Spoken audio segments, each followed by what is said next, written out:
Deputy CM అధ్యక్ష ఆగండి deputy CM గారు అధ్యక్ష హరీష్ రావు గారు ఇంతకుముందు లెజిస్లేటివ్ అఫైర్స్ మంత్రిగా కూడా చేశారు, ఫైనాన్స్ మినిస్టర్గా కూడా చేశారు.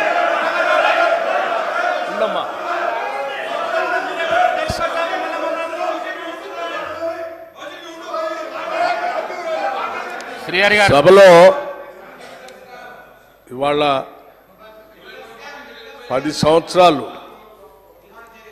వాళ్ళ ఆర్థిక విధ్వంసం చేసి రాష్ట్రాన్ని అప్పులపాలు చేసి అసలు ఈ రాష్ట్రంలో పనిచేస్తున్నటువంటి ఉద్యోగస్తులకి జీతాలు కూడా ఇవ్వలేనటువంటి కటకటలాడే పరిస్థితులు ఈ రాష్ట్రాన్ని నెట్టేస్తే ఇప్పుడే కొద్దిగా ఘాట్లో పెట్టి నెల నెల మొదటి తారీఖున వాళ్ళ జీతాలు ఇస్తూ ఇటు వ్యవసాయాన్ని, సంక్షేమాన్ని, పరిశ్రమల్ని, హైదరాబాద్ నగరాన్ని, మహిళల్ని, యువతని అందరినీ దృష్టిలో పెట్టుకొని ఒక ఆలోచనాభరితమైనటువంటి బడ్జెట్ను ప్రవేశపెడితే రాష్ట్ర వ్యాప్తంగా ప్రజలందరూ హర్షిస్తూ ఉన్నారు. కానీ హరీష్ రావు గారు ఒక్కడికి మాత్రం చాలా కంటగింపుగా ఉంది అధ్యక్ష. ఏంది రాష్ట్రాన్ని బాగు చేయటం కోసం ఇట్లా బడ్జెట్ పెడతా ఉన్నారు, మాలాగా ఆదాయాన్నంతా రకరకాల మార్గాల్లో ఖాళీ చేస్తే అయిపోయేది కదా, ఇదేంది అని వారు మాట్లాడుతూ మేము వాస్తవాలే మాట్లాడతాం, మాదంతా విన్న తర్వాత మీరు చెప్పండి అన్నారు. నేను సైలెంట్ కూర్చొని రాసుకుంటున్నాను. ఏం చెప్పారు? లేచి ఎక్సైజ్ మంత్రి గారట లేచారట, వారు 7,000 కోట్ల ఆదాయాన్ని పెంచడానికి గల్లీ గల్లీ బెల్ట్ షాప్ పెడతాం, మేము పెంచుతామని వారు చెప్పారట. ఇప్పుడే కదా అందరు విన్నారు కదా అధ్యక్ష, ఆ మాట ఏమన్నా అన్నారా వారు? ఇంతకంటే అన్యాయంగా ఉన్నది లేనట్టు లేనిది ఉన్నట్టు ఈ రాష్ట్ర ప్రజలకి భ్రమలు కల్పించి 10 ఏళ్ళు రాష్ట్రాన్ని సర్వనాశనం చేశారు. ఇప్పుడు మళ్ళీ మొదలుపెట్టారు, 5 నిమిషాల్లోనే భ్రమలు కల్పించడానికి ప్రయత్నం చేస్తున్నారు. ఇది ఎక్కడ అన్యాయం అధ్యక్ష?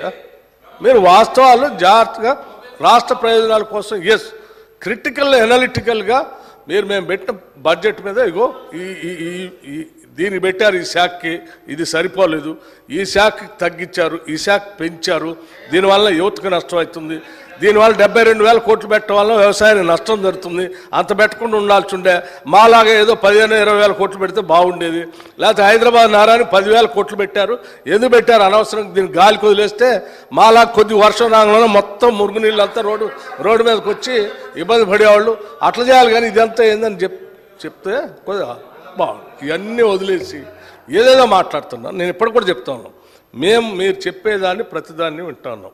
అసలు మేము ఏమనుకున్నాము, ఇంత బాగా బడ్జెట్ పెట్టాము, సరే ఈ బడ్జెట్ మీద నిన్న వారు బడ్జెట్ వినడానికి వచ్చారు కదా, ఎల్ఓపి గారు వచ్చారు కదా, వాళ్ళు వచ్చి ఏమైనా మాట్లాడతారేమో, ఏమైనా ఉంటే విని సమాధానం చెప్దాం అనుకున్నాం. వారు రాలేదు. రాకపోగా వీరు మాత్రం వారు రాలేదు, బాధ్యత లేదని దీని ద్వారానే స్పష్టంగా అర్థమవుతుంది. వాళ్ళు ఏదో మాట్లాడరు కాబట్టి గుడ్డగాల్చి మీదేసి పోదామనంటే ఎట్లండి? ఇది కరెక్ట్ కాదు హరీష్ రావు గారు. మీరు పద్ధతిగా మాట్లాడినా మేము డెఫినెట్గా సమాధానం చెప్పడానికి సిద్ధంగా ఉన్నాడు. సో ఫైనల్గా బట్టి గారు కూడా డిస్ప్యూట్ చేయలే. ఒక విషయంలో మాత్రం ఎక్సైజ్ మంత్రి గారైనా ఉప ముఖ్యమంత్రి గారైనా 7,200 కోట్లు ఈ గత సంవత్సరం కంటే ఈ సంవత్సరం 7,200 కోట్ల రూపాయలు సార్. మేము మళ్ళీ చెప్తా ఉన్నాను సార్, ఇట్లా సభను తప్పుదోవ పట్టించడానికి కానీ ఈ రాష్ట్ర ప్రజలను తప్పుదోవ పట్టించడానికి కానీ ప్రయత్నం చేస్తే ఇది సరైన పద్ధతి కాదు అధ్యక్ష. నేను మళ్ళొకసారి వారికి విజ్ఞప్తి చేస్తూ ఉన్నాను. నేనటో ఒప్పుకున్నాను అటు వారు చెప్పిన దానికి. ఏ ఒప్పుకున్నాను అధ్యక్ష? మీ ముందే కదా మాట్లాడింది. అంటే ఇంతకంటే పచ్చిగా నేను అనకూడదు మరి అబద్ధం అని, ఇంతకంటే సత్యదూరమైనటువంటి మాటలు ఎంత భయంకరంగా ఇట్లే భ్రమలు కల్పిస్తే ఎట్లా అధ్యక్ష? అది హౌస్లో నిమిషాల్లోనే, రోజులు కూడా కాదు, నిమిషంలోనే ఎంత భ్రమలు కల్పిస్తే ఎట్లా సార్? ఇప్పుడు నేను ఏం తప్పు చెప్పలేదు అధ్యక్ష. పోయిన ఆర్థిక సంవత్సరం కంటే ఈ ఆర్థిక సంవత్సరం ఎక్సైజ్ మీద 7,200 కోట్ల రూపాయల ఆదాయం పెరుగుతుంది. ఈ సంవత్సరం 42,000 కోట్ల రూపాయలు ఎక్సైజ్ మీద మేము ఆదాయం తెచ్చుకుంటామని బడ్జెట్లో పెట్టారా లేదా బట్టి గారిని చెప్పమనండి. మళ్ళీ ఒకసారి చెప్తా మీకు లెక్కలన్నీ మీరు మాట్లాడేటప్పుడు. అయినా మీరు తొందరపడుతున్నారు కాబట్టి చెప్తున్నాను. ఇప్పుడే చెప్పండి, అప్పటిదాకా ఎందుకు?